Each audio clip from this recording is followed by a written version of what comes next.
ની શરૂઆત કરીશું મહત્વના સમાચારોથી। પાટણ સિદ્ધપુર નગરપાલિકાના સ્વિમિંગ પૂલમાં સગીરનું મોત થયું છે। સગીરનું ડૂબી જવાથી મોત થયું। નગરપાલિકાએ વીર ફિટનેસ ગ્રુપ સ્વિમિંગ પૂલને કોન્ટ્રાક્ટ આપ્યો છે।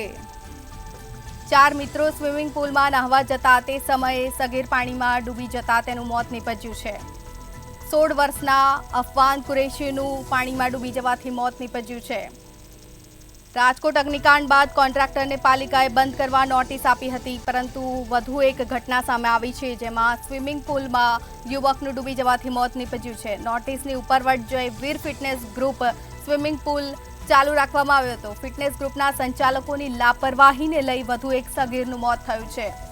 સ્વિમિંગ પૂલમાં ડૂબી જવાથી યુવકનું મોત નીપજ્યું છે। બનાવને લઈ સંચાલક ફિટનેસ પોઈન્ટને તાળા મારીને ફરાર થઈ ગયો છે। 16 વર્ષના અફવાન કુરેશીનું સ્વિમિંગ પૂલમાં ડૂબી જવાથી મોત નીપજ્યું છે। રાજકોટ અગ્નિકાંડ બાદ વધુ એક મોટી લાપરવાહી। કોન્ટ્રાક્ટરને પાલિકાએ માત્ર નોટિસ આપી સંતોષ પાઠવ્યો। નગરપાલિકા સ્પોર્ટ સંકુલની અંદર શું છે સમગ્ર હકીકત? એ અહીંયા એક 4:30 વાગે કોઈ 4 છોકરાઓ હતા એ અહીંયા નાહવા આવેલા અને મને એકદમ સમાચાર મળ્યા કે ભાઈ આવી બનાવ બનેલો છે। એટલે મેં એવો જવાબ આપ્યો કે આપણે સ્વિમિંગ પૂલ તો બંધ કરવાની નોટિસ 12/6 એ આના કોન્ટ્રાક્ટરને આપેલી છે, તો પછી એને સ્વિમિંગ પૂલ કેમ ચાલુ રાખ્યો? જ્યારે રાજકોટની ઘટના બની એ વખતે આપણે એમને નોટિસ આપી હતી તો ભાઈ સ્વિમિંગ પૂલ સંપૂર્ણપણે બંધ રાખવો, તમારે ખાલી ઓનલી પર જીમ ચાલુ રાખવો।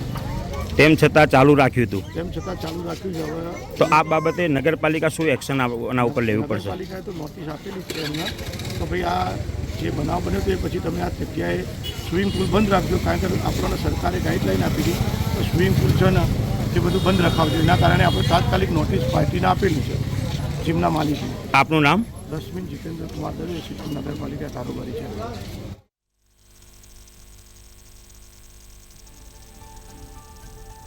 વધુ જાણકારી સાથે સંવાદદાતા પ્રવીણ દરજી ફોન લાઈન પર જોડાઈ ગયા છે। પ્રવીણ, રાજકોટ અગ્નિકાંડની જે ઘટના બની તેમાંથી પણ તંત્રએ શીખ ન લીધી?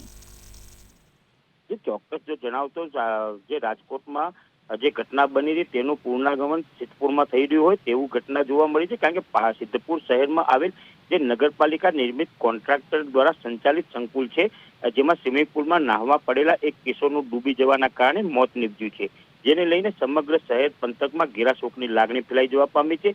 આ કારણે સ્વિમિંગ પૂલ ચલાવતા વીર ફિટનેસ ગ્રુપ નામના કોન્ટ્રાક્ટરની બેદરકારી છતી થઈ છે। અને જોકે વાત કરીએ તો આ બાબતે નગરપાલિકા દ્વારા 15 દિવસ અગાઉ સુરક્ષાના ઉપકરણો અને ફાયર સેફટી ના હોવાના કારણે સ્વિમિંગ પૂલને બંધ રાખવા માટે નોટિસ ફટકારી હતી, છતાં કોન્ટ્રાક્ટરે સ્વિમિંગ પૂલ ચાલુ રાખતા આખરે આ સ્વિમિંગ પૂલની અંદર આજે એક નિર્દોષ બાળકનું કિશોરનું મોત થતા મોટી એક ઘટના થવા પામી છે। જોકે આ વાત કરીએ તો સિદ્ધપુર શહેરના સ્પોર્ટ સંકુલની અંદર સિદ્ધપુર શહેરના રસુલ તળાવ વિસ્તાર ટેકરાવાસ નજીક રહેતા એક 16 વર્ષીય કિશોર અફવાન શાકીરભાઈ કુરેશી અને તેના 3 મિત્રો હતા, મળીને 4 લોકો સ્વિમિંગ પૂલમાં નાહવા ઉતર્યા હતા અને તેઓને તે સમયે તરતા ન આવડતું હોવાથી અને પાણીના જે ઊંડો હતું ત્યાં જતા તે ડૂબી જવા પામ્યો હતો। જ્યારે અન્ય 3 મિત્રોએ તેઓનો બચાવ કરવાનો પ્રયાસ કર્યો હતો, પરંતુ તેઓને પણ તરતા ન આવડતું હોવાના કારણે તેઓ બૂમાબૂમ કરી હતી અને લોકો ભેગા થયા હતા, પરંતુ તે દરમિયાન કિશોર પાણીની અંદર છેક નીચે ડૂબી જવા પામ્યો હતો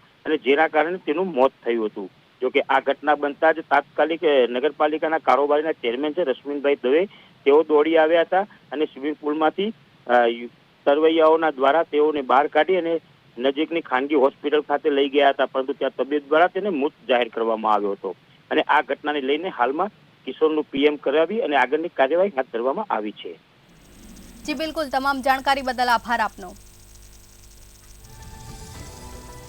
તો પાટણના સિદ્ધપુરમાં વધુ એક બનાવ બન્યો છે। રાજકોટ અગ્નિકાંડ બાદ કોન્ટ્રાક્ટરને પાલિકાએ બંધ કરવાની નોટિસ આપી હતી।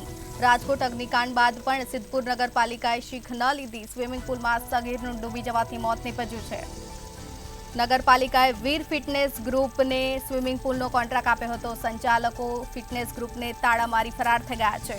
4 મિત્રો સ્વિમિંગ પૂલમાં નાહવા જતા એક સગીરનું પાણીમાં ડૂબી જવાથી મોત નીપજ્યું છે।